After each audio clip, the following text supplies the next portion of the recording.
What's up, guys? Welcome to episode 56 of the Let's Talk Nerdy podcast. On this episode, we are talking to Plucky Squire, SpongeBob the Patrick Star Game, Clair Obscur, Expedition 33, and Sand. Didn't even miss a beat. I know, freaking nailed it. All right, it's Brittany, bitch, and we are back. If I'm not back in 5 minutes, just wait longer. You are now tuned in to the Let's Talk Nerdy podcast. I love it when you talk nerdy to me.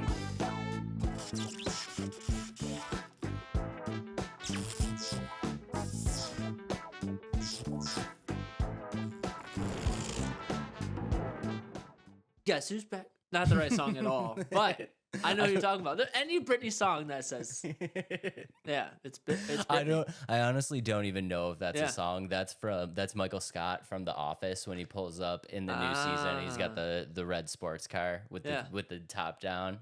It's Brittany, bitch, and I am back. There's a song that actually says that at the beginning. I think it's one of her returning songs when she took her hiatus to get more mentally clear, That's kind of what we did. We took a mental hiatus to get our minds right and move and go through the troubles of work and But we're back, everybody. Adam's being generous. I moved, so if you guys don't know, I moved to a new location. It looks a lot like the same location, but I promise you it is a new location. And because of that, we have been away for a little while, but we are back better than ever. I don't know about better than ever yet. Listen, this one's going to be a little bit of a bumpy ride for everybody. It may feel like our first episode. We are back better than ever, baby. I'm putting my stamp of approval on that. I like it. But we've been going through life. We're excited to be back. Dave, what aside from moving, what have you been doing? Anything fun? Absolutely nothing. I've been playing 0 games. I don't know if you guys, have moved in the past, but you don't realize how much stuff you got until you got to put it all into boxes and then take it to a different location. So I've literally been in my new place for 2 weeks now, still unpacking boxes, still finding things that the movers broke. Still trying to set everything up, which was just I have too much stuff.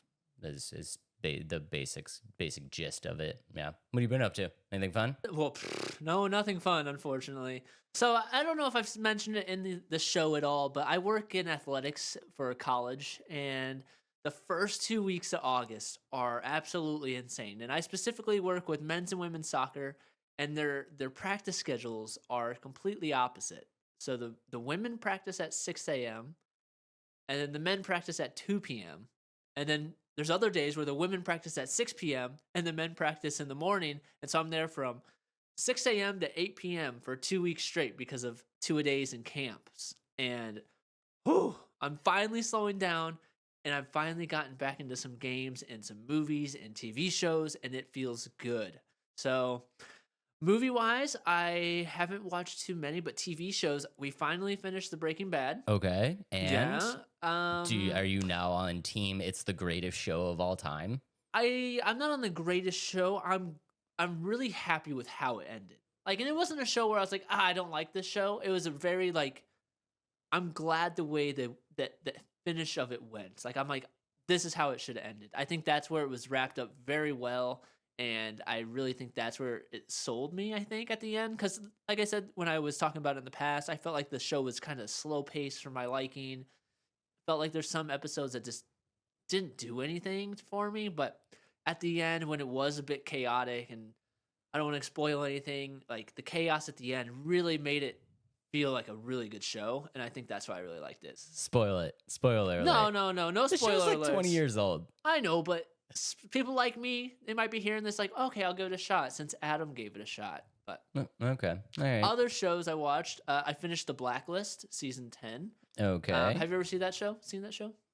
No, haven't seen Blacklist. I'm gonna say that's a highly recommend for most of the seasons. 8 through 10, to be honest, and I did not like the way that one ended. So I won't spoil that one for anybody because that actually the ending actually came out in 2023 or 2024. I think it was very recent. It was either the end of last year or the beginning of this year that it came out, and I finally watched it on Netflix. So Yeah, I think end of last year. yeah, it was really good. I don't like how it ended. I had some questions, and I think that was part of the way they ended it, is like to put it up to your imagination. But they gave you hints on how to connect some of the dots, so I think I know what. I don't again. I'm not trying to spoil anything. I know what the ending is kind of implying, so that's really good. Game wise, I'm doing it. I'm playing Star Wars Outlaws. Wow. Yeah. And Aside from the normal Ubisoft glitches, I'm having fun with it, to be honest. It's a game that I'm not taking too serious. I actually bought a TV. I haven't had a TV in 4 years, and I bought the game on the PlayStation. And I set up the TV right in front of my bed. So I have a 65-inch TV in my bedroom, and I just play games in there, and it's awesome. I feel like I can actually like relax when I play games, because I've been like, yeah, like when I have my computer screen, it's like it's fun to sit at my computer, but to just kick back, like throw your legs on the bed, and like it's so relaxing to play. And it made me feel good about playing games again. You know what I mean? I kind of lost that feeling of like, oh, I haven't played a game to just have fun. I feel like I'm working some days when I'm playing games at my desk. this is a win for Team Console, dude. This is what I'm trying to say, man. It's like when I'm sitting at my PC, I feel like I'm working. Like I'm not enjoying the process of gaming. And for me, the process of gaming, and like I'm old, so like the process of gaming was always throw on the TV, grab the controller, sit on the couch, grab a second controller for homie sitting over here. Like that was gaming for me. And like PC gaming kind of takes that away. Like it takes away that like relaxing feeling of gaming. I totally agree with you. And my only complaint about it right now is if I want, so going back a little bit, what I want to bring back to the show, I miss doing some of the reviews. So my only concern is how I'm going to write a review from my bed. So I do have like a 60-foot HDMI cable that I can connect from my capture card all the way to my PC. So that's the plan with that. But I'm excited to get back into the games. There's nothing wrong with that, dude. I'm not going to lie. Right now, guys, in order for me to do this show, I have a 50-foot Ethernet cable running through my house right now. Yeah, that's sometimes you just got to do what you got to do. Best part, it is your house. You can drill holes in any part of the walls you want. I mean, I've already put a couple holes in the walls, not going to lie. Yeah.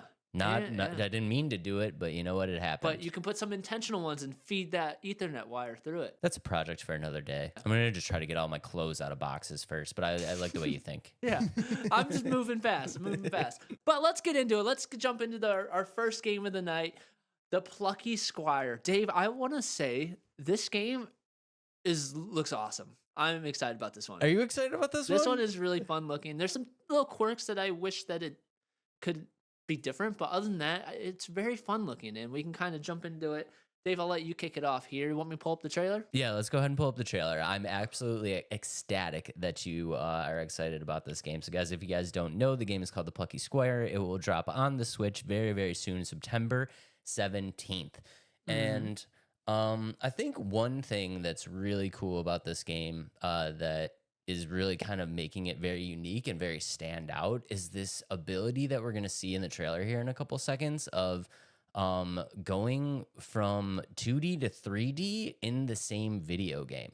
Yeah, I thought that was really cool. That was why I think I really liked it. Yeah, it's just such a unique idea. So right now, if you guys are just listening, we're watching the trailer, and the trailer is showing an open book on this kid's table. So the kid's name is Sam. You can think of Sam as like Andy from Toy Story, and you're playing as Jot, which is the character in his favorite book. And you can see that we're playing through all of these scenes in the book, and it's giving me very much like Zelda vibes, like original Zelda vibes. Are you getting that same kind of feel? I was getting a little bit of Zelda vibes, but also a little bit like especially the 2D aspect, Castle Crashers. Like I got a little Castle Crashers a little bit with it. Yeah. And the cool thing right now, if you guys are just listening, we're seeing what's called portals. And the portals are basically these green circles that are kind of all over the map. And that's what allows you to jump from 2D to 3D And it's really cool because you're 2D in the book, you jump 3D outside of the book, Yeah. but then when you're in, I almost said Andy's room, when you're in Sam's room, there's abilities for you to jump back into the 2D. So like we saw him hanging on the thing and he went 2D across like the banners that the kid has hung up, and it's just a really kind of interesting idea, and I'm excited to see how this is all going to work. Totally agree. And I think again why this game kind of stuck out to me is it's a concept that you haven't seen before. It's a concept that one is kind of a simple design in a way. Like I don't know why people haven't thought about doing something like this in the past, unless I'm just completely missed it and there has been a game like this. But overall, it looks fresh. It looks fun. And we always talk about like these small games, like when they bring the fresh feel to it, that's what makes them fun. And this one is definitely has that freshness to it. And I think you did miss one actually, and I'm gonna go ahead and just give you a free pass on it because I'm old, unlike you. This and older fans might recognize this. This is a lot like Paper Mario. This is a lot, yeah. This is a lot like Paper Mario, where you had the ability to kind of go from 3D.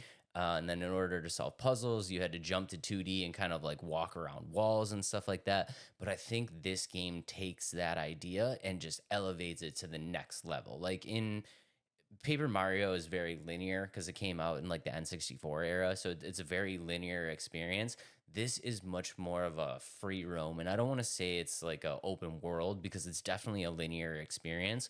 But the ability to move around through Sam's room almost does give it like that kind of open world experience. It's almost like a linear and an open world experience at the same time because you're bouncing in and out of these two different dimensions, which just the possibilities here are just kind of endless. I think it's gonna be really interesting and really fun to play. story wise, the whole premise with the story, it's pretty simple to be honest. It's not anything groundbreaking in terms of the story. Yeah.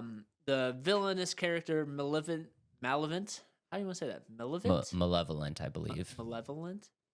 There's only one L though. Malevolent. Unless Mallow. Unless I mistyped it. It could be Malevolent. I don't know. Whatever. The antagonist realizes Let us know yeah, in the comments. yeah. Go ahead and roast us in the comments. Yeah, We yeah. deserve it. First episode back, guys. First episode back. Yeah, give us some slack. He realizes that he's the villain of the book and is destined to lose his battle against the good guys. So the good guys being Jot and his friends.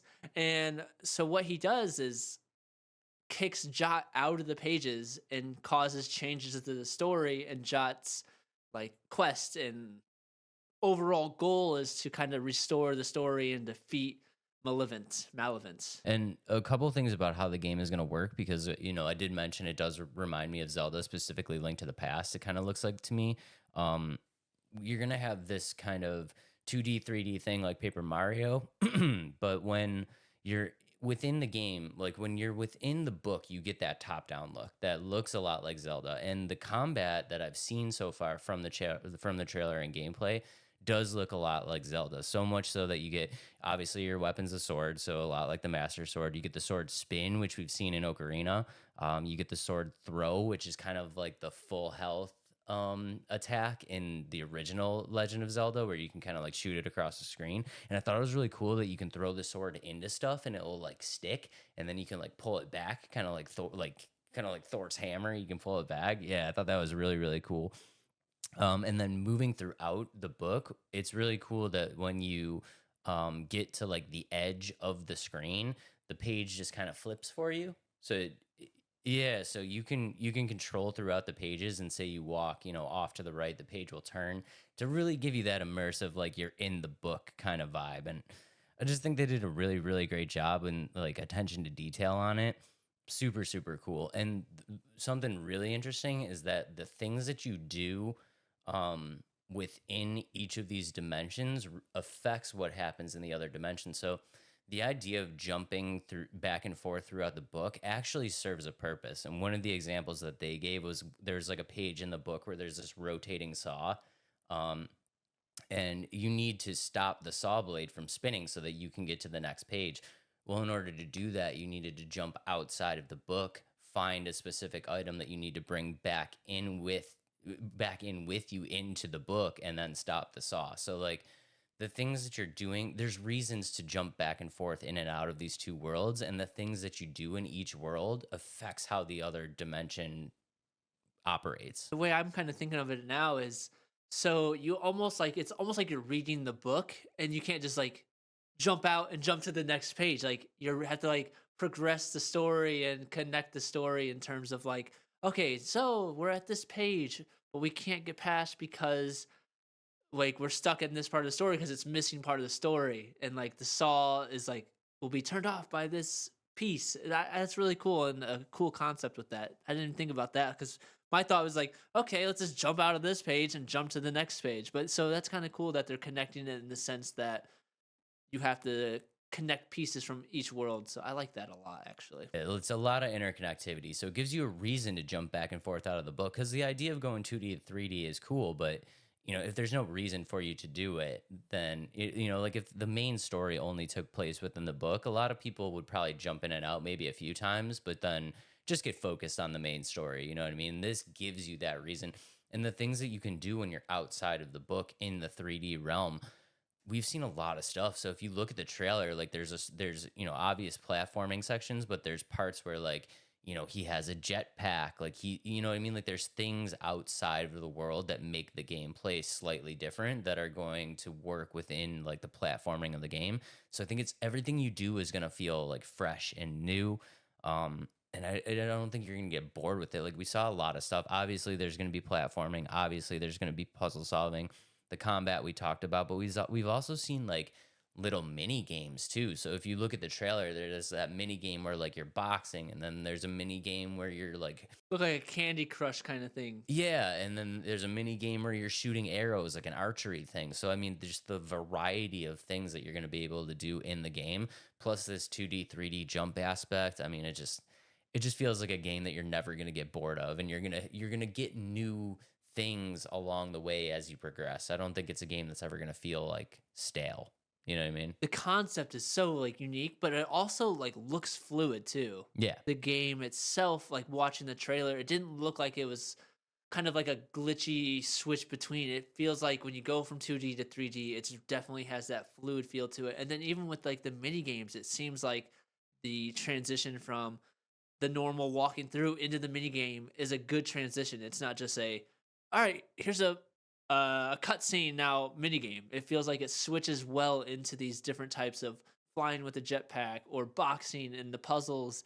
And I really like the puzzle aspect where I don't know if you saw in the trailer or if anybody else saw in the trailer that where you can move the words around. So it said like staircase, and you had to move it to like you had to move the words to change what's in the book to help guide through the next part of the story. And I thought that was really cool. Like it's really playing on this aspect of like you really are in a book, and to fix the book you have to actually change words around and bring stuff from the outside into the book. It's really neat. We just talked about with this relaxing vibe of the games, right?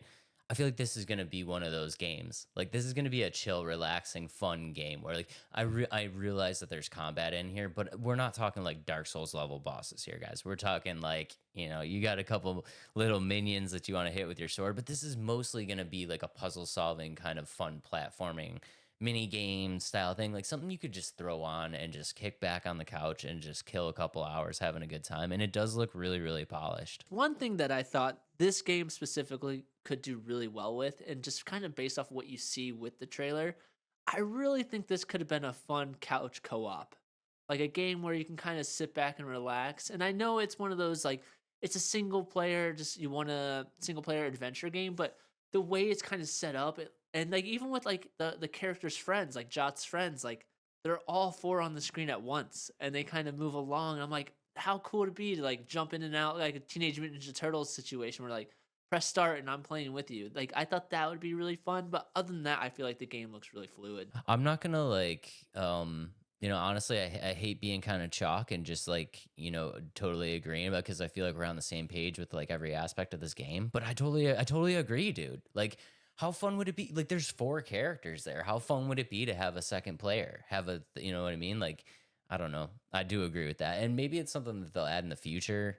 I don't know, but maybe it's just time constraints or like system constraints with the Switch or something like that. But And it's not a make or break thing. I just felt like it's a game that, to me, like I said at the beginning, it feels like Castle Crashers. And Castle Crashers is one of those games where you can just jump in with like 4 friends and just hack and slash through and complete these puzzles together. I wonder if that has something to do with it, like trying to complete the puzzles. Like those are more like one person focused. But I don't know. I do. That's my only minor complaint of the game, but doesn't mean it's going to make it a bad game if I can't play with my friends. And truthfully, I don't have friends that might not play with me anyway. So I didn't really think about this, and the only thing I could really think of is, obviously maybe there's some constraints with the Switch because I know it does come out on PC, but this is really a Nintendo Switch title, so Yeah. there could be some constraints with the Switch or just the ability to jump back and forth from 3D. Like leaving somebody in the book. Yeah. Yeah, like once one player is still in the book and one player jumps out of the book, like it could cause some Yeah, system and then haywire. also the turn of the page. Yeah. Yeah, and then like leaving somebody on the other page. Yeah, okay. See, now that kind of connecting the dots makes a little bit more sense. And The simple fix with it though, and guys, if you guys see this, the simple fix is just have player one control the aspect ratio. So when Yeah. player one jumps out of the book, everybody comes with. You know yeah, what I and mean? And that's when how player that's how they did it with early Lego games too. Like wherever player 1 was, it would like glitch player 2 out and like log them out almost and bring them to player 1. So I Yeah. mean that's a way that would make it work that way. just force them out, you know what I'm Yeah, saying? yeah. It's like catch up. Come on, quit being so slow. But yeah, I totally agree. Maybe it's something that they bring in the future. It'd be cool if they did bring it in the future. One last thing that I wanted to say too, is that I don't know if you guys saw this, but in the trailer, there's they look like Pokemon cards. Did you see there's like that chick on the Pokemon card? Yeah, yeah. And then he jumped in the card and it turned into turn-based combat like Pokemon. I thought that was really interesting because this game's actually co-directed by James Turner, who is the art director on Pokemon Sword and Shield. So he does have a little bit of like Pokemon love, obviously. So it's almost like they threw like a tiny little Pokemon game within this game too. Because when you jump into the cards, the cards look just like Pokemon cards. I know exactly what you're talking about. That's really fun. They really do. And when you jump into the cards, the combat goes turn-based like Pokemon. So I thought that was really interesting. It's almost like a Pokemon mini game inside the game. Definitely. I'm really excited about this one. This is one that, again, this comes out September. Oh, I have it here. September 17th. So next week. By the time you watch this, it will be out already. So Now we got 7 days. yeah, 7 days. This episode will be definitely out before then. But as you watch the single topic, it will definitely be out by then. It's by All Possible Futures. That's the developer. So yeah, give it a shot. It looks very fun. And Dave, what were you gonna say? It looks really fun. Hopefully, we'll get the single topic out ASAP. I will make a mental note to put it out before the 17th. Sounds good to me. Noted. But now, Dave, you brought this to the table. It is time to do a draft of 2D games that have been converted to 3D games, correct? The best 2D games to Oh, be yeah. converted to 3D games. I thought it was a really interesting idea. Yeah, I like it. I'm gonna let Adam take first pick here because I am at a little bit of an advantage just being old and loving a lot of 2D franchises. So Adam, the very first pick in the best draft. Nope, that's not how that works. The best in draft? in the draft. Nope. No. The draft of the best 2D to 3D games. The draft of the best 2D to 3D games ever. Yeah, I like it. Nailed it. Well, I think there's only one place to really go that I think a lot of people would be mad if it wasn't the first overall choice. So my very first pick is, in fact, Super Mario Brothers. Yep, had to be on the list. Yep. Clearly had to be on the list. Okay. With my number 2, you guys all know where I'm going. If you want me to grab the Ocarina, I will, but we're going to go with Zelda. Mm-hmm. See, I knew that was going to be on your list. That one was not on mine, so I felt like some of these other ones were pretty safe. Okay, guys, we're past the chalk. Now we're going to get into the real ones. Yeah. Okay. So my second pick, this one, I actually didn't realize it was 2D until I was doing like my research. You're going to take it. I thought it was safe. No, it's not safe. So my second pick is GTA. You dirty dog. You dirty dog. I didn't realize that game was 2D until I did my research trying to figure out some of these other games because truthfully, we picked 10 games so we don't like overlap our picks. Yep. As best we can. And so I had to look up a few because I only had 5. And then I saw that one pop up. I was like, that's like the greatest switch from 2D to 3D ever. So I that's should my have pick. taken that first. You should The have. original GTA was so funny, dude. It Yeah. was like this top down where you're like driving the car, and it'd just be like you'd see like these little people like on the streets, like Yeah, that's so funny. Yeah. so good. Okay, well, since Adam took the best game that I had left on my list, I'm going to go with, this is a tough one. I'm gonna go with Doom. Next up on my list is Doom. That's a good one. Taking Doom. You know, I'm still at the point in my life where I've never played Doom still. You still haven't played them? I know what that new Doom game I need to. 'Cause that Even game after we looks- talked about the new Doom game? Yeah. You know, man, I get busy. My laundry list of games is longer than my grocery list. Move Doom up. Yeah, move Doom up. I Yeah. will have to. Yep. My third pick is Pokemon. Had to be on the list. Yeah, that was another one that I feel like people may be upset if it wasn't on the list, but I feel like Pokemon in itself has just made huge strides from what it was back in the day, and even like more recent time that they're really starting to transition to that 3D open world kind of feel, and I think it's really cool. Yeah, no, that's a great pick. Okay, next up on my list, I am going to go with Final Fantasy. I feel like we couldn't do this list without Final Fantasy. Yeah, Yeah. I don't. Again, never played a Final Fantasy. Never. Never. It's one of those game franchises that you just feel so overwhelmed. Like if you never played it, you're just like, there's too many games. There's Yeah. 15 games that I have to play, and that's counting US titles. If you count the Japanese titles, you're looking at like no joke, like 18 games that you have to play. And they're long games too, aren't they? They're not just Yeah. like quick, short 2-hour No, games. Yeah. no, they are full blown strategy. You're in it to Yeah. win it games. Gotcha. Yeah, there's no chance I'll probably pick those up. So I'm not putting those on my list to Your play Final ever. Fantasy is my Breaking Bad. Yeah, there you go. There you go. All right, my fourth pick here. Wow, we're cruising through this one. My fourth pick, I don't know if this really counts. I know it's kind of in a 2D plane still, but my fourth pick is Mortal Kombat. We're counting it. It was on my list too. Okay, I was thinking like, yes, it's on a single platform of like 2D.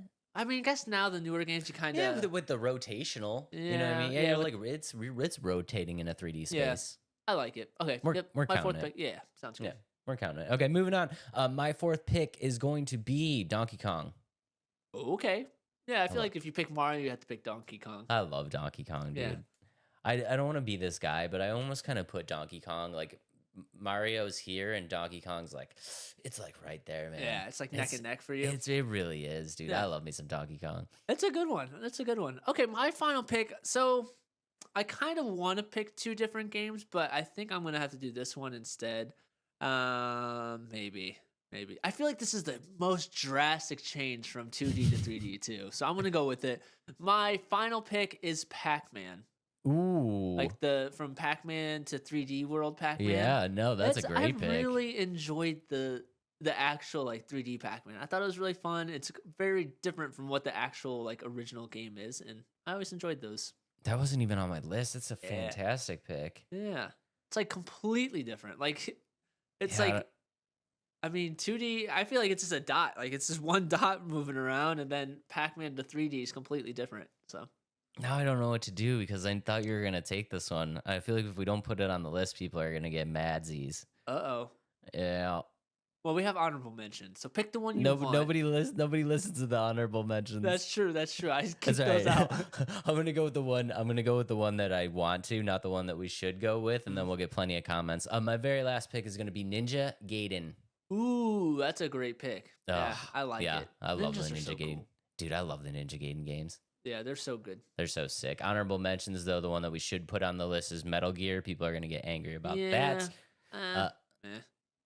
I've never played those either. People love Metal Gear. Solid know they Snake, do. man. Yeah. And Metroid, Sonic, and of course Castlevania. I did have Sonic on my list. One other game, I was gonna do the opposite though. Like, I mean, kind of opposite. I was gonna go from like the 3D realm, like the rotational aspect of it, to 2D. I was thinking like Prince of Persia. Like it was kind of like a 3D game, and then with the newest Lost Crown, it was very platform 2D kind of feel. Yeah, they kind of makes went sense. back. Yeah, but it was They a kinda- good way. Did it in a good way. They did the Missy Elliott. They put the thing down, flipped it, and reversed it. Yeah. All right, Dave. Reverse it. Yeah, you could say all right, Dave, but you're gonna be singing that song all night. I know you are. Yep, I can't fall asleep now tonight, but Enjoy, let people. us know in the comments who won that draft. Adam did. And what your 5 top 2D to 3D games. And I only won because Dave let me go first and I got the 2 best picks pretty easily. Feisty Adam Yeah, today. yeah. I like it. Yeah. Let's go. It's all those work hours I've been putting in. But let's move on to our next game. And this is a game that I brought to the table. And it brings me back to my childhood and very excited. Kind of. Again, there's some quirks to it that all games have.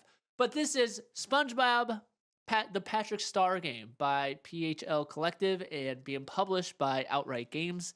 Comes out October 4th, 2024. It's an open world, physics-based sandbox game of Bikini Bottom, but you play as Patrick. I think that was my quirk. I'm like, why just Patrick? Why does that make you sad? It doesn't make me sad, but I'm just like, why not just let you play as all the characters? That was my only thing with it. Your tone of voice says you're sad. I love Patrick, but there's other. I think I'm more Team SpongeBob, to be honest. Are you Team SpongeBob over Yeah. Team Patrick? Yeah, Oh, I think I it's. don't I know. think it's. I mean, I don't know. Patrick has some really good quotes. Here, think of it this way, right? SpongeBob's got a lot of single stuff, right? SpongeBob is Mario. Yeah, Patrick is Luigi, and Luigi needs his stuff every once in a while too. that makes sense. And I think this game is perfect for what Patrick is as a character in the universe of SpongeBob. So let us pull the trailer up. If I know how to do this, it's different than our normal thing. So I'm trying to get back into the swing of how to do it. We're working on it, guys. We're working on Boom. it. There we go. There we go. Here it is. Patrick Star game. And it's just a picture of Bikini Bottom. There's Mr. Krabs' or Krusty Krab, Patrick's Rock, Squidward's house, and SpongeBob's pineapple. And it's just Patrick. Hello, Patrick. He says good morning to us all.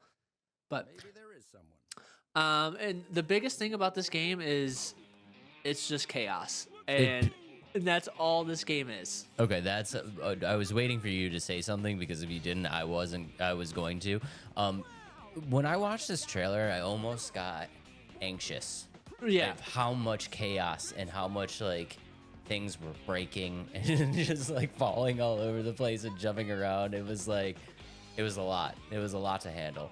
And it's random. And I think that's why like it kind of fits Patrick in that sense. Like Patrick's a very random character. He says random things, he does random things, and there's so many like kind of like we were talking with the Squire, the Plucky Squire game. It's a game that like I don't know where I was going with that thought, but basically what I was saying is like there's this chaos, there's mini games, that's where I was going. There's mini games with this just like the Squire game, and I just think it's gonna be a game that is just you play for a few hours. I don't think it's gonna be very expensive. I don't think they've released a price tag for. Oh yes, they have. It's $39.99, so not a full retail game. I think it's gonna be a game that you just put a few hours in, do some goofy stuff as Patrick, and put it down. I don't think it's a game that has to be anything crazy. The coolest part about it to me is like growing up, I've always wanted to like. There's like a lot of like cartoon shows I've watched. It's like I want to explore the whole world and see how it all is all pieced together. And this game's open world in Bikini Bottom, and it's gonna have iconic locations like you saw, like Patrick's house, that whole road of Patrick, SpongeBob, and Squidward's house, Glove World. It's gonna have I can't remember the specific name of the arena with where like Patrick and SpongeBob. Shoot. Where they go, it's like fry something. It's gonna make me. It's bothering me that I don't remember, but it's where those two like competed head to head, and Patrick became the ice cream cone. Like has locations like that, the Krusty Krab, and I think it's gonna be fun. I think that was like also we're going straight chalk today, boys. I'm sorry. That was also like one of the things that I thought was really cool is like the open world aspect of it. Because I don't know if there's been an open world SpongeBob game where you can just explore. I don't think so. SpongeBob, like, there's been a couple SpongeBob games where like you can explore the area, but it's a linear game. Like you have to keep pushing forward. But there's never been a game where you can just explore the city of Bikini Bottom. It's always linear, but it's explorable linear. You know what I mean? Like you can stray off the path, but you can't just be like you said, I want to go check out this arena, and you just go there. You know what I mean? So I thought that was really cool. Um, I do have two concerns about the game, so maybe you can kind of shed some light on there. So I know we saw Mr. Crab in the trailer, but I didn't see a lot of other characters. Does that concern you? They're all in there? Yeah, they're all in there. And so what I read from the description, and I've seen a couple other trailers, um, what the other characters are. So like SpongeBob, Mrs. Puff, and a couple of the other characters, let's say Sandy, Gary, um, they are going to give you the challenges. And that's what they're in the game for, is to give you these additional challenges and really, and that's, you know what this game reminds me the most of? What? Goat Simulator.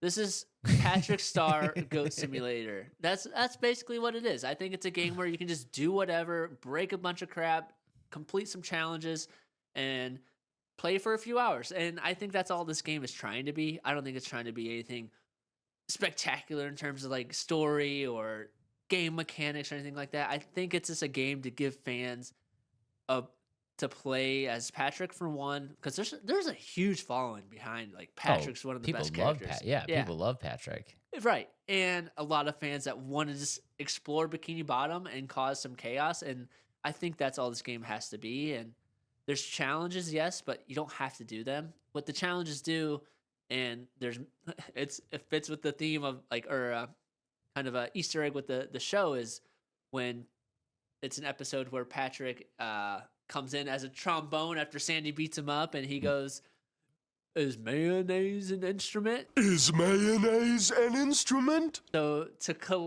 you have to collect mayonnaise throughout the game to unlock different skins that are iconic to the show as well. So when he's in the marching band, or when he's like a superhero, I can't remember his costume with that, but that's what they're doing for it. It's the biggest thing is you're unlocking cosmetics. Okay, so so that I was concerned of, like, not concerned, but also confused about that. Like, is there an end?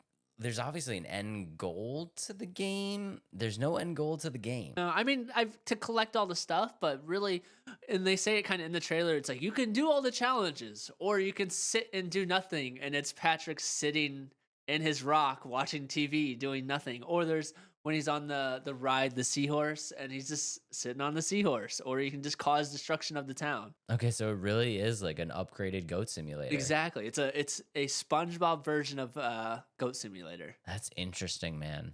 That's really interesting. And I think that's why it's an exciting game, because like it's not a game where you really have to, again, talk about chill games. This is a game where you can just sit back and not think about what you're doing and just break a bunch of crap and do nothing. Or do nothing. Just completely do nothing. I do feel better knowing that there's more characters in it, because that was my one thing. I was looking at the trailer and I was just like waiting for some cameo appearances from like very obvious characters that should be in there. And I'm like, where's Squidward? Like, wait, you know, like, wait.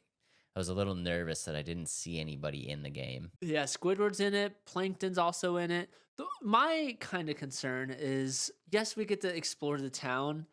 I was a little disappointed to see that, like, the Chum Bucket and Mr. Krabs or the Krusty Krab and SpongeBob house is all locked. Like, you can't go in there. Like, there's no interior design of these buildings, which I thought that was kind of disappointing, to be honest. It'd be kind of nice. Is that confirmed no interior, or do you have to get to like certain, like when you get to certain spots in the game, like the, you know, SpongeBob comes out of his house and his door's open now, and now you can go in and look at it? Maybe, but just the way that kind of the trailer looks, it looks like it's kind of, you know, when you play like GTA, like the buildings like looks like it's solid, you can't see in, and like it looks like there's no way of entry. That's kind of what it looks like to me. But I could be wrong, so I hope I am wrong with that, because it'd be nice to go into Sandy's like air dome, or into the Krusty Krab or the Chum Bucket and SpongeBob's house, but I just didn't see that, and I wonder if it would just be too much for what this game is. Again, it's another Nintendo Switch kind of. It was announced at Nintendo Direct, so I'm wondering if it's the capabilities of doing stuff like that is just too much. The Switch needs to step it up so that we can start getting larger worlds. Maybe that was it. Maybe the world was too big to have interior designs for the Switch to handle it. And it's funny that, and I watched another video that he really broke down the game description like on the website, or not website, like GameStop. He went into their description of it, and I think the game said it's only like 860 megabytes. Yeah, so a very small game. And that was another thing, another kind of disappointing thing. It feels like Bikini Bottom's kind of smushed together. Like there's no distance in between some of the landmarks and things like that. That's probably the confines of the Switch, having to keep the world small and compact. Yeah. So I think those are my only kind of disappointing things with it. But other than that, it's just a mindless game that you'll get to collect some mayonnaise and just have some fun in Bikini Bottom. And that's all this game has to be, in my opinion. Collecting mayonnaise sounds like the worst slam you could ever say to somebody. Like, look at this dude over here collecting mayonnaise. Yeah, go collect mayonnaise, loser. Weird, dude. Yeah, it's so weird. But let us know in the comments if this is a game that you're actually excited about. I am. This one is also coming right around the corner. I mean, a little less than a month. Actually, like a couple weeks. Like a few weeks, yeah. Coming very, very soon. If you would like to get the game at $39.99, that's everywhere. But if you get words, first episode back, we're struggling. If you'd like to get the Steelbook, it's at Best Buy for $49.99, and it's a like metal Steelbook of Patrick's head. It's kind of cool. Yeah, I did see that. It's really cool. It was just really cool to see anything media related at Best Buy now, since they're basically a glorified appliance center. So yeah, let us know in the comments if this is a game that you're most excited about, because I am. Maybe this is a game I'll review. Will this be the first review after who knows how long hiatus? The fans are waiting for an Adam review, man. Yeah. Just pick a game and do it. I should. Yeah. I miss doing those. We miss having you do them. Yeah. Coming around the corner. But Dave, am I blind ranking something? What am I blind ranking? Okay, Adam, since you are the biggest SpongeBob fan in the room. Biggest? Oh, in the room, yeah. Yeah. Or you're a little bit more of a SpongeBob fan. We're in the same room, obviously. Yeah. I'm just sitting right across the hey Dave, handshake. I don't know what I get. Yeah, whatever. Shaking of the hands. I thought it would be fun to do a blind rank of the best SpongeBob characters ever. Oh, this is easy. I don't think it's going to be, because I'm gonna throw some. Yeah. Okay. Your first choice is Miss Puff. 5. A clear 5. Yeah, clear 5. She's a jerk. Just give SpongeBob the license. Come on, Mrs. Puff. She's kind of funny though. Yeah, I know, but I guess. But I don't like her. Okay. Number 2, the Flying Dutchman. Ooh, okay. Yeah, this is a little bit more hard a lot more challenging than I thought it was going to be. Flying Dutchman, he's kind of a like under the radar character. He's always got some funny stuff going on. He's low key kind of funny. Shoots. I want to lose my 2 spot right away. I'll put him at 3. I think Put him at 3? Yeah, safe middle spot. He could probably deserve to be a little higher, but let's see what you're going to give me. Okay, next up we got Mermaid Man. Oh, see, there we go. I do love Mermaid Man. I'm putting him at 2. He's just, again, it's that relief of, I don't know. He's just so goofy and so funny. Hilarious. The way he talks. Invincible mobile or boatmobile. He makes me laugh all the time. Yeah. Yeah, one of my faves. Yeah. King Neptune. He's kind of a, yeah, he's a jerk. Let's put him at 4. All right, so your number 1 is going to be Larry the Lobster. Okay, yeah, I like Larry. You okay with that? Yeah, I mean, maybe not as much as Mermaid Man, but I like Larry the Lobster. He's such a genuine dude. Just wants the best for everybody. I like the way that this turned out. Do you know what I did? What's that? I gave you no main characters. Yeah, that's okay. Yeah. I was expecting at least one main character, but that's okay. Okay, because now we're going to do the blind ranking of only main characters. Are you ready? Yeah. So Okay. blind ranking of SpongeBob main characters. Blind ranking of SpongeBob main characters. There we Number go. 1 on your list, Squidward. Ooh. I'm sorry, Squidward. You're going straight to the bottom. Wow. 5. Really? At a 5er? He's always so mopey. Wow. Yeah. Okay. All right, next up, Patrick. See, there's some characters I love Patrick, but there's a couple characters I like a little bit He's more. got a dog dog him. I'm gonna put Patrick at 3. I'm sorry, Patrick fans. I love Patrick, but I can't do it. I can't put him any higher. Oof, that stings. Okay, next up on the list, we got Mr. Krabs. 4. Out of 4. Yeah. All I right. don't know. I just don't like it. I don't know. There's something about Mr. Krabs that kind of annoys me, to be honest.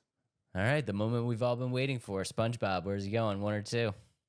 Number 1. Number 1? Really? I love SpongeBob. Like, he's my favorite character. Like, I know he's the main character, and it's kind of like oh, okay. But no, I love SpongeBob. Okay, that's fine. Your number 2 is going to be Plankton, who would have been my number 1. I would have put him at yeah, okay. 2. I'd probably switch Patrick and Plankton. I'd put Patrick at 2 over Plankton. His rage just sits well with me. Yeah, actually, there's some episodes I feel really bad for him. It's like he's got those moments like, oh man, it really sucks to be Plankton. You got to feel for him every once in a while. Exactly. And then the rage ensues. Yeah, exactly. And then you watch the movie and he overtakes the world and you're like, okay, yeah, I don't like this guy. Yeah, let us know how you blind rank those 2 segments. I think it's time to move on to our 3rd game, Dave. This game is going to be a game Dave has to kind of take the reins on. There's a lot going on here, ladies and gentlemen. We are talking about Clair Obscur Expedition 33. Adam, first impressions with no idea what's going on. Is mayonnaise an instrument? That's my impression. There really is a lot going on. Okay, so to really go into what I really thought, I thought it looked really good. Like I thought the animation style is really cool. I thought the overall atmosphere of the game is really good. So that's kind of what I went with when I first watched it. I do think visually it's very, very cool. So we can throw up the trailer. I'm gonna apologize right now, guys, because this one is very, very in depth and there's a lot going on here. So I am going to have to look at my notes just to make sure that we get this all right. But essentially, I just real quick wanted to read the description from Sandfall, who's the developer of the title. The way that they describe this game is that you are going to be leading members of Expedition 33 on their quest to destroy the paintress so that she can never paint death again. They also go on to say that this game is inspired by classic JRPGs, and E33 sets itself apart with immersive and reactive turn-based battles, a mature narrative, and an art style inspired by French art and architecture, which I think, looking at the game, you can really kind of see this stuff. But you can also see I can really see the inspiration from these classic JRPGs with the settings and the battles that we see and the bosses that are being fought here. So if you're just looking at it from an aesthetic standpoint, it looks really beautiful and it looks like a game that's going to be a lot of fun to play. Now, what exactly is happening in this game? Because that is the question that you don't really get an answer from if you're just watching the trailer. So the way that this game is going to work, essentially, there's movies that have done this before. I forget what movie it was. Oh god, that's gonna drive me nuts. But this has been done in movies before. But in this world, basically everyone above a certain age is sentenced to death. And the reason that this is called Expedition 33 is that the paintress, and who is the antagonist of the game, every year she wakes up and on her little monolith she comes out and she paints an age on the monolith, and the age that's on the monolith this year is 33, which means that everybody that's 33 years old is going to die. And the idea behind this game is that this expedition is following in the footsteps of other expeditions prior to it that have failed, who are going on a quest in an attempt to stop the paintress from painting so that people stop dying. And that's kind of the idea behind the game. That's very interesting. Yeah, I didn't get any of that. Does that make sense? Does that make sense? Yeah, it definitely makes sense, but I did not realize that's kind of where they're going with the story and things like that. Again, this one I kind of watched and I was a little bit confused and I didn't know where to kind of find where to go to find all that. So to find your footing, right? Yeah, but overall that's definitely a very cool and unique story, and I think it fits well with what this game kind of is, to be honest. And I like the so kind of what you're watching here with the gameplay. It's turn based like combat, but like it's almost like a I don't. It's kind of like a Dark Souls, like a Souls like with the like traversal, not traversal, like exploration wise. Is it, or is it more like an open world? No, you're very correct. It's Okay. very much like a Dark Soul. In fact, my note for this game was this was Final Fantasy with Dark Souls lore. Gotcha. That's what this game feels like to me. It feels like Final Fantasy with Dark Souls lore, but yeah, it is very turn-based, but it also has this like Dark Souls kind of aesthetic when you're looking at like the the vibe and the presence that you're getting in the trailer. It's very Dark Souls, which is why I was drawn to it immediately. And then the traversal aesthetic, it really is. It's like we just talked about, like that. It's linear, but it's linear exploratory. What it looks like to me. So yeah, you're very correct in like what it is. And when I first watched it, I thought like the boss battle, like that very first animation, I thought that was like actually like you doing the animation, and then I realized it was turn-based. That's where I kind of lost the interest to me.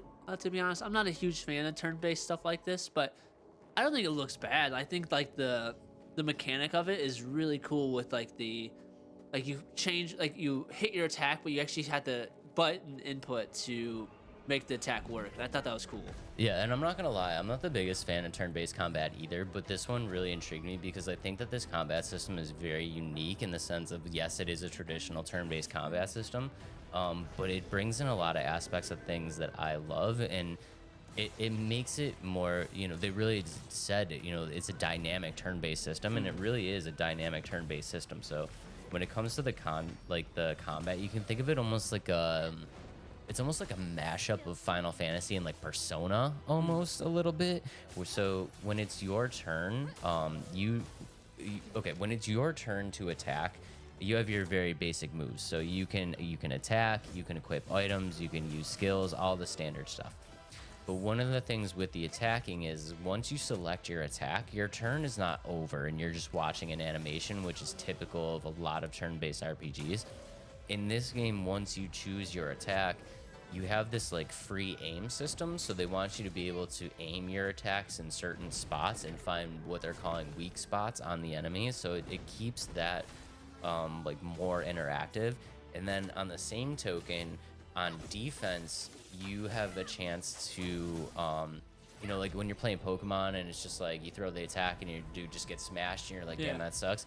On defense, you have the chance to defend yourself. So the attack will come in and you can either dodge, you can jump, you can parry, which is really cool. Anything with a parry in it, I absolutely love. So like if you perfect parry their attack, it'll counter back on them. You have a chance to dodge out of the way. You have a chance to jump counter. Like it's very It's not so much a turn base of like, I choose fight and then you just kind of watch it all play out. Like it really is much more of a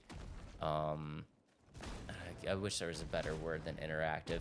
Yeah. It's engaging. It's much yeah, more engaging. It that's- keeps you engaged longer. You're not just watching a bunch of animations, which I really love. Right, and they're kind of really showcasing that right now at the end of the trailer with that interaction and engagement of the game. Because yeah, like we mentioned, like I'm not a huge turn-based game player, but with this one, it's intriguing to me in the sense that it looks more fun than a normal turn-based game, and I think that's why I like Pokemon. I've played a lot of Pokemon games, but for me, like it gets boring after a while to just kind of sit there and like, okay, my turn, your turn, my turn. So like I like this one in the sense that it looks a lot better in terms of engagement.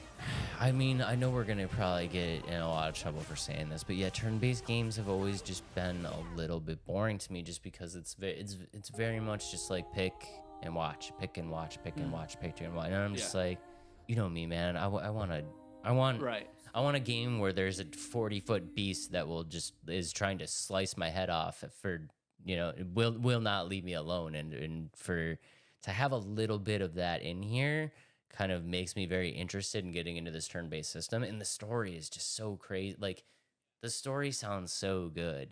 And I was gonna say that's probably what would sell me the most on this game is the lore behind it and the story and the overall aesthetic of the game. I think that is what is really intriguing to me as well. I think it looks really good, and like you described the story, it's a unique story, and the way it's visually represented, like I think it looks really good and definitely intriguing to the sense that I would enjoy watching somebody play this game. The setting is really cool. Like I know I keep kind of comparing it as like mashups and stuff like that, but it's almost like Dark Souls meets Avatar, where it's like it has that kind of like dirty kind of Dark Soulsy kind of feel, but it also has these like really bright, like immersive kind of sci-fi kind of colors with it. Like it's just such an interesting look. And yeah, if you guys have just seen the trailer without much explanation, it's I don't know, it was really hard to kind of piece that all together. I really had to go to like the developer sites and stuff like that and kind of find that story. So I understand why you might have passed this one by, but now that you know the story, watch the trailer again, give it a look over, and it all kind of like it all makes sense, and I think it makes it a little bit more intriguing. When does this one come out? This one comes out in 2025. Yeah, 2025. We got a little bit. Gotcha. And is this one coming out on all consoles? All consoles, yeah. Okay, cool. Yeah, you can play it anywhere. PC, PlayStation 5, not on Switch, so you know it's good. Yeah, you know it's good. Unless it comes out on Switch too, whenever that comes out. But comes out on Switch too. Yeah, I don't have much to say on it, only because I was confused, and I think you cleared up a lot of that confusion for me. And now that I know the story, I think it's definitely more intriguing than when I like originally watched the trailer. To be honest, yeah, give it a shot. It's called Expedition 33 because of the paintress. The paintress paints her number on the monolith, and you can see that in the trailer. The number on for this year is 33, which is why it's called 33, and you can see kind of what happens to people once they hit the cursed age, what they're calling it in the trailer. They kind of like fade to smoke and just kind of fade away. And you're taking team members on an expedition. You're trying to stop the paintress so that she'll stop painting numbers, so that because if she keeps going, the average, eventually you're going to be left with like nobody.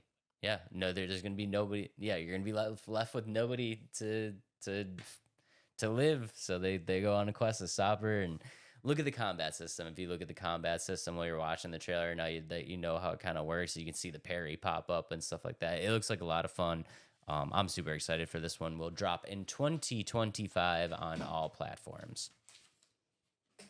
Okay, so Adam, do you think I gave a good description or a bad description? I think you cleared up lots of things for that game for me, and I think that was a great and Wow, I think I'm tired. A job well done. That's what I'm trying to say. It was a job well done, Dave. Well, I appreciate that very much, but I don't think I gave you much practice for what we are about to do, because I thought I gave kind of a bad description. So I wanted to do, can you guess the movie based on the bad description? Ooh, I like it. Are you ready? Yeah. All right, Adam, your first one is: a gardener and his neighbor go on a hopeless mission to destroy an ancient artifact at the only place it can be destroyed. Shoot. Say it one more time. A gardener and his neighbor go on a hopeless mission to destroy an ancient artifact at the only place it can be destroyed. Ancient gardener?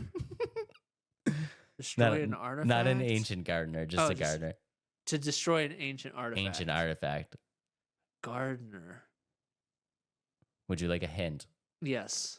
You hate this franchise. Hate this. Oh, Lord of the Rings? Yep, Lord of the Rings. Okay.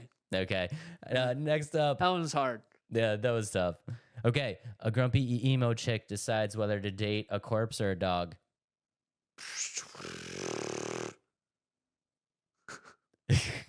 I think this is hard because we watched completely different movies. You know this movie.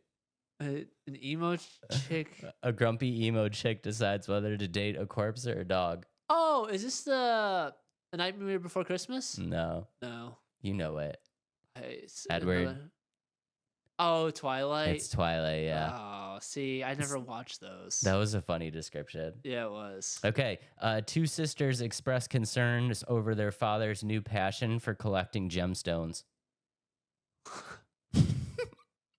Oh, The Avengers. You got it. Infinity War, let's go. go. Let's go. A whip-wielding vigilante with a death wish confronts two feuding orphans wearing animal costumes. What? Oh, Wonder Woman? No, but you're No. close. It is a comic book franchise. Think old comic books. Say it one more time. A whip-wielding vigilante with a death wish confronts two feuding orphans wearing animal costumes. It's old. I love it, and it's a part 2. Love it. It's a part 2. Give up. No, is it Indiana Jones? No, it's a comic book movie. Comic book movie. What's it start with? Or give me another hint. It's my favorite comic person. I feel terrible. Batman? Which one? That's where. See, I was going Batman, but I don't. Whip wielding orphans. I don't know. It's Batman Returns. Oh dang! The whip Man, I wield- suck at The that. whip wielder was Catwoman, and the orphans were Bruce Wayne and Oswald Cobblepot. Gotcha. Yeah. Ah, that's all right. Okay, I sucked at this. that's fine. Your last Yeah. one. Your last one is quick and easy. I think you might Okay, get this one. okay. A trash compactor falls in love. Oh, Wally. Okay, that one's easy. There you go. We finished with a bang. Oh shoot, I did terrible on that. Those are hard. Those were pretty challenging. You did so much better on that one than I did. I think you're just a normal person. I'm just fucked up. No, I don't think that's it. I think you just had some more challenging movies. Or, well, no. I've seen all. No, I haven't seen Twilight. You're I gonna haven't have seen to the tell other me ones. where you got all these because finding these were hard. It was hard. Yeah, it was to find hard. those. Okay, Yeah. but all right, moving on. Let us know if you got any of those because I definitely did not do that very well. Let's move on to our last game of the night, and it's called Sand. Just plain Sand. There's no release date. It's by Hologlyph and produced by Tower House. Does this look fun to you? It did for a second. It looks all right. Again, this is a game. I've like connected all the dots with some of these games, or like what reminded me of other games. This reminds me of a desert Sea of Thieves, like the Sea of Thieves on giant mechanical robots, and I think that's why I thought it was really cool. I was like, oh, you get to build a big moving base and like fight each other, and then the more I watched it, so I can go ahead and pull up the trailer. The more I watched it, I kind of lost interest, and I think it's just maybe it's the survival aspect and the always resource gathering. And my biggest question, and there's a playtest out. I didn't get a chance to actually join in the playtest or actually play it, so take all what we say with kind of a grain of salt, just because I didn't get a chance to play the playtest. I really wanted to, but time constraints. But let us know if we're wrong on anything. But I just thought this game would be really fun. Just the idea of having like a giant moving base and fighting other people. But my thought with that is like, how much of this is going to be a grind? Like as soon as your base is destroyed and you're walking mechanic, or like they're called trampers, or what it's called, trampers. I have it on here. Oh, tramplers. So they're called tramplers, and it's like serves as your main base. And so my thought is, so if this main base gets destroyed, do you have to start over? I mean, I have a lot of questions, and like also it kind of just reminded me of like a mech builder, but the mechs don't fly or like really fight that much. So I was like, I don't know. Like I feel like this could be fun for a while. But it does feel like a game that you'd get sick of pretty quickly. Trying to like look at the like this freeze frame of the trailer right now, like is that your, like if you look at the bottom left here, is that your life or is that your mech's life? I'm gonna guess that's your life, and I don't see any like HUD things that show the life of your trampler. I was also looking to see if the trampler could be like completely destroyed. Like Yeah. I don't feel like the trampler can be a permadeath, but it might be like it's damaged to the point where you need to exit battle to like repair it or something like that. And go hunt for resources to. Yeah, that's kind of what I was thinking about. Like I couldn't get a clear, like this was a lot like Clair Obscur. Like I couldn't get a clear idea of what was going on just from the trailer. Like the trailer showed a lot of action, which was cool, but I still Yeah. don't really know what's happening. Right. And like And I think the cool part of it is like, yeah, you see these big battles of fighting each other's tramplers and going after each other, and the base building with it here. Like, you get to really make the trampler whatever you want and upgrade and upgrade the weapons, upgrade the armor, make it big as you want, and things like that. And to be honest, it looked like a very simple, like, you just build stuff, and then I don't know how it works if you go hunt for resources and then you build it and then you go into PvP. I don't know how it all is gonna work, but I just thought it looked cool in the sense that you get to build this giant moving base, and I thought that was neat. I mean, you kind of hit the nail on the head. The first, like, the best that I could think of is like this is going to work as Sea of Thieves. Oh, Like, I don't know if you just saw it. So you know what this kind of reminds me of? Sorry, I kind of cut you off there. no, go ahead. But it looks like Infinity Outpost. Like, you had to gather the resources before you got to the final like stage of the extraction.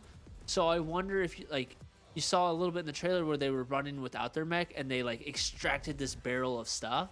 Yeah. So I wonder, like, that PvP aspect right there. Like, yes, the mechs are PvP, but you also saw PvP off of the trampler, and I wonder, like, that's where you fight for the resources to extract, like that part. If that makes sense. Does that make sense? Yeah, I mean, it makes sense because there was that scene in the trailer where the guy, like, he clearly was not on a mech. He was just standing on the ground shooting at another guy. So, like, is this 100% PvP? Is this a PvE? Like, is there a story to this game? I couldn't find like any of the information. There's a little bit of a story to it, and it is a PvPvE. It's a survival building game, kind of how we've been talking about.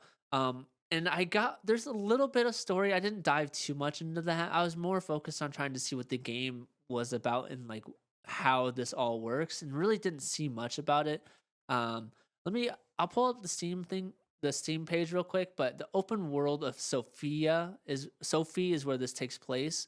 But other than that, I didn't really get much else on what the game really is about or what the story is with it. So let me go ahead and pull up the Steam page real quick just so I can read the story description of it. Yeah, because like the idea of like being able to build these bases and then taking them into the real world is obviously something pretty cool. I mean, that's a great idea. I just, beyond that, I don't know what else like substance wise we have here other than just like build this base, take it into the world, shoot some stuff, and like, okay, did you have fun? Yeah, and that's kind of and my biggest fear is like, how much of a grind is this going to be? And I know all survival games are a grind, but I'd hate to build this giant mech or this giant trampler, have it destroyed in one battle, and I have to start over. Yeah, I mean, a permadeath on the trampler is a permadeath on the game for me. Like I don't want to rebuild it. Yeah, and so I mean, if you've played the beta or the playtest, let us know like how that really works, and if it's something that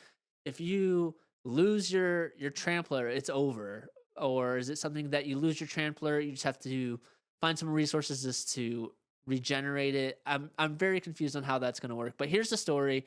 An alternate history version of 1910, humanity had made a significant advancement in space exploration thanks to the discovery of new energy sources. The Austro-Hungarian Empire led the way in conquering other planets by a mysterious ecological disaster struck planet Sophie, forcing its settlers to hastily leave behind a once resource-rich world. Motivated by desperation, the bravest and most impoverished individuals from the Empire now journey to planet Sophia, seeking to test their fate, uncover hidden riches in the barren wasteland, and profoundly change their lives. So it sounds like the whole idea is like, so you're a character, you build these tramplers to go hunt for riches and things like that have been left on this abandoned planet. I mean, at least there's a little bit of substance, I guess. I don't think the story is much important to what the game is, to be honest, and that's again why I didn't really dive into the story. But I don't know. I think it's a game I want to give a shot, so I should probably, actually, since I'm right here, let me check the price. There is no price yet. See, when I was looking it up, that's the first thing that I tried to find was the price, and I couldn't find it yet. This game is 100% about price to me. If they drop this as like a $59, $69 retail game, which I don't think they're going to do, but I can't confirm that they're not going to do it, I think we're out. If this drops as like maybe a $29 game, like okay. It's one of those games that you give a shot, but again, I think I just want to know how much of a grind this game is going to be. And if you're in the playtest, please let us know some of the things we're missing in terms of like the the permadeath, how the resource gathering works. Do you gather your resources and take them back to your trampler, or do you do kind of how the trailer showed? There's an extraction that you shoot it out of the atmosphere. I don't know. I'm really curious to see how that all works. But other than that, it intrigued me from the moment I watched it because like, oh wow, I get to drive this giant mech base and like take people out. I thought that was really cool. And again, reminded me of like a desert Sea of Thieves, and I love Sea of Thieves, so that's why I was originally intrigued. Anytime you get to craft a base or a mech or something like that in like a designer and then take it into the real world and actually use it, I'm a fan. You know what I mean? So like I was intrigued, but you know, like you said, I do have a bunch of questions. This one's gonna come down in price for me. And guys, if you are in the beta, please let us know what we're missing. Let us in on some juicy details because I need to know more and I cannot find the information. They are doing a very good job at not letting us know what this game is about. And I even searched for the playtest like gameplay, and I didn't see much on it. So I even searched Reddit for like sand playtest because you know how the playtesters will jump on Reddit immediately and be like spilling their guts. Couldn't find anything. some other little things as so, and this is kind of where the trampler is used for exploration and storage. So I'm guessing you like take the trampler, jump off of it, and like throw the resources and they store them on there. That's where I don't know. You can upgrade the design, the overall power, weapons, and armors, and you can team up with other players. So it's not like you're controlling your mech all by yourself. You kind of saw that in the trailer. There's other people running around on your trampler, and I don't know. It looks cool. It looks intriguing. It's one that I'm kind of on the sideways thumb here. I want to give it a shot, but like Dave said, depends on price, depends on how much of a grind it's going to be. Because again, I work a lot. I don't have as much time as I would love to put into video games. So it's got a pulse for me. It's definitely one I'm going to keep my eyes on. I'm not committed to it yet. I'm also not committed to saying that it's crap yet. But definitely one to keep your eye on. It could be cool. It could be not cool, but let us know. I think like mechanics wise and just overall feel of the game, I think it feels fun. I think it looks good. I think it feels fun. It's definitely a smaller game, so it doesn't need to be like groundbreaking in terms of graphics or anything like that. But I just want to see. I want to see more. I want to put my hands into the game, see how it feels, and make a more educated decision on whether or not I get it. And I know we're supposed to be educating you guys, but this is just one that I wanted to bring up because I thought it looked cool and I just want to learn more about it, if that makes sense. We're a community here too, guys. You guys let us know what you know about the games too sometimes. We appreciate that. Yeah, because we miss some things, and that's okay. Keep your eye on it. Should be a decent game. I'm gonna hold out giving my official thumbs up, thumbs down until we get a demo of some sort where I can actually play it. With that said, this is gonna be kind of a random segue here. I was trying to think of a good way to do this, but Dave, this game is kind of a random game. So let's make it a random segue into 20 words or less. I love that. That's a great idea. Yeah. So, Dave, guess the franchise, 20 words or less. Are you ready? Now it's my turn to be horrible. I am ready. Okay. Babies. Rugrats. Bam! There you go. One word down. Did you make it easy because I'm dumb? I did not. He made it easy because I'm dumb. I did not. I love you. I did not. I promise. All right, next word is detective. Ooh. So many. Sherlock Holmes. Not Sherlock Holmes. Doctor Who. Nope, I can't say that. Nope, not Doctor Who. I can't say that word. Hollywood. Detective Hollywood. Oh God. Beverly Hills Cop. Video game. That's 2 words, so there's 5. Down. 5 words down. Detective Hollywood video game. How do I not know this? Do I know this? Yes, I think so. It's a very fun game. Is it a gigantic game? No, it's kind of got a. Are these? Is this too many words I'm giving? Does these count as words? It has a cult. No, wait, no, I can't keep doing that. I can't give you hints out without giving you words. I was Okay. pulling it. You I was were. pulling it out of him. Yeah, guys. yeah, I you was can't do pulling that. him out of him. Oh no, I don't think I know it. Okay. Next hint. Detective Hollywood video game.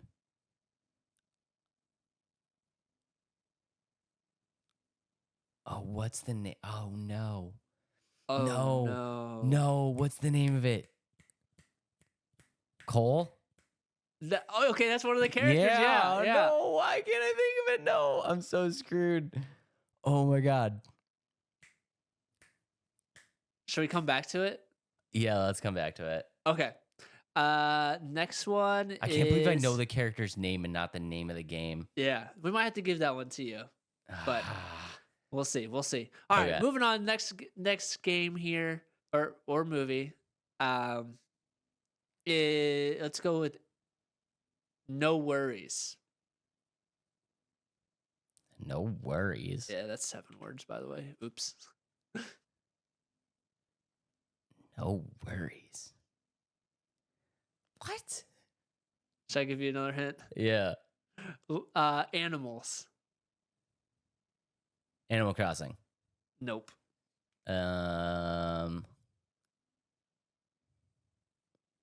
No worries. Animals. Gang Beasts. Boar. No worries. What? Dude, do I know this too? Yeah. I clearly know this. I have one word. I could just. it would Lion just give it- King. No, there we go. Did I get it? You got it. Good Okay, job. Timon and Pumbaa. Is that what you're going at? Yeah, yeah. Okay. I didn't all want right. to say the names because it was like that's super duper easy. you know? Okay. No. Okay. Yeah. All right. Well, I said I wasn't gonna make it super duper easy, but ogre. For the next one. Shrek. Yeah. There's 10 words down. Next is robots. There's could be so many Transformers. There it is. Okay, There's 11 let's words. This one might be a little bit more challenging. Music. Guitar Hero. Dude, there we go. Okay. Boom. All right. Fast. It's a racing game. Gran Turismo. Nope. Blue. Fast as Sonic. There it is. 14 words. Okay, next one. I This still one don't remember the first game though. I don't remember the game that Cole's in. We're gonna be screwed. Yeah, I think we are. Yeah. Okay. Go ahead. I don't want to use. This would be 3 words.